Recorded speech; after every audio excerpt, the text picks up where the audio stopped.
Yeah, thank you very much for coming, and happy Bill, right?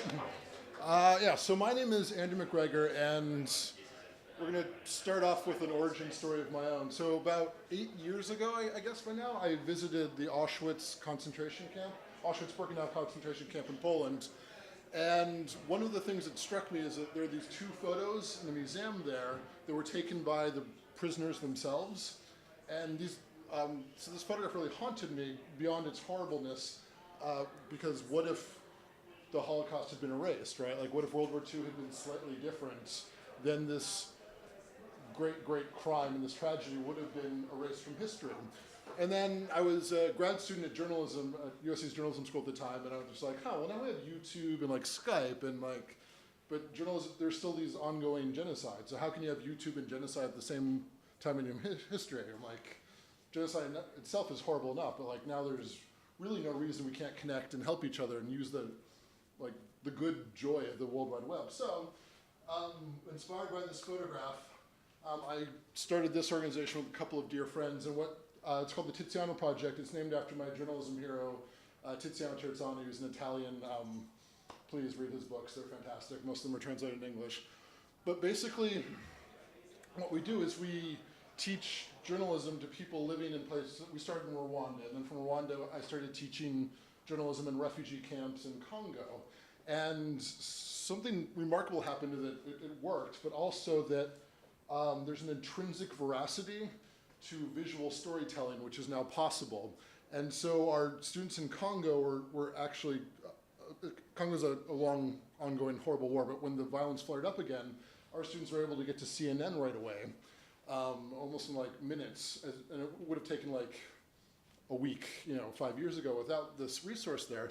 But the reason it works is because of transparency and connection. So because I'm a journalist, my students are kind of under my wing, right? And then we can build up their portfolios on their Facebook page, and then they're able to get jobs that way. So this is great stuff. The organization is currently unfunded. It's hard to fund these things, but that was the ethos of it. So from that, we actually, oh no, don't miss, all right. Well, this is a platform we developed that is both stories of like the Tiziano Project team and of our students. But I wanted to show you that there was a visual, kind of like this, you can see all their faces, there's a visual expression of empathy because you're connecting the stories of the foreign correspondent with the stories of the foreign correspondent students. And so the foreign correspondent will tend to give like the broader encyclopedia context of like, here's the history, here's what's going on, but then there's an intrinsic veracity from the student's level. And then the completion of that really creates this beautiful thing. So and we've made a platform for it. So check that out. It's available to the public if you want to use any of your own media things. So time goes on, and I'm in LA, and a few years ago I tried teaching citizen journalism in LA, and I did it the same way I would do a program in Africa, where I would just like show up and I'm like, hey, I'm offering education and here's some media training and who wants to be a journalist? And then people who want to be a journalist before will come out. And something that's been kind of fantastic is that every culture, even if it's like most just like fucked up DR Congo or Orlando, Florida, there's like a few people in any population who are like, I'm the teller of stories and I hold the powerful to account. And I don't know where they're so courageous and they're so awesome, but they're like, I am the journalist of this land. Even though that like idea wasn't like given to them, so I don't know, I just found that kind of beautiful. So I was trying to teach a program the same way I would in Africa, but it wasn't quite as effective. It was, some cool stuff happened, but it was basically like a photography club. The student retention wasn't very high. Again, we were dealing with people who have kind of severe substance and mental problems. So I was like, didn't like quite work. Like a lot of my students are like now doing media stuff for the United Nations and things like that, like really kind of, and they're able to support their families and get out of poverty. And that didn't happen for our Skid Row program. So I was like, I wonder why that was. And then, so time went on, and I thought about it, and I realized that individual mentorship might be much more effective. So I had this idea of starting a new citizen journalism program, but focusing on young people who are kind of driven and like want that training and like a really laser-focused initiative. And so what ended up happening is we put that call out into the community of like, who wants to be a journalist? And we got really kind of driven people who are going through very, very hard times, and they're like living with their families.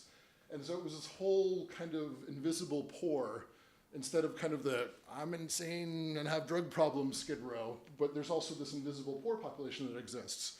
So I started teaching this one kid, his name's Ali. He was born in Baghdad, and then before the current war, migrated to America. He lives with his mom on Skid Row, and he's like, I think kind of typical of these families in these shelters.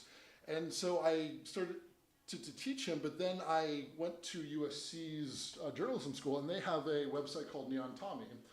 And so in Neon Tommy this is all like their students' content. So if you're an undergrad journalism student at USC, this is like your practice newspaper, right?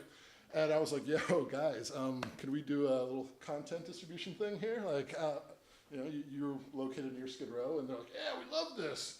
And so what I'm trying to do, I built up I'll describe the program. It's a 3-month mentorship initiative where he'll submit 1 story per week, building up to kind of a Reuters-style financial report. And the reason I'm focusing on financial journalism is everyone understands money, right? I think a big problem with reporting on Skid Row and trying to deal with advocacy is that you have to like tug heartstrings to A, get attention, and B, get funding, right? And then you're doing a disservice to these great people we're working with. So by focusing on finance, it's like, oh, it's just a person trying to get by. Like, oh, that's the business of that. And it creates empathy in a peculiar kind of way. And again, as I mentioned, it's still a viable career path to be a financial reporter because people with money want information about money. So it's solid.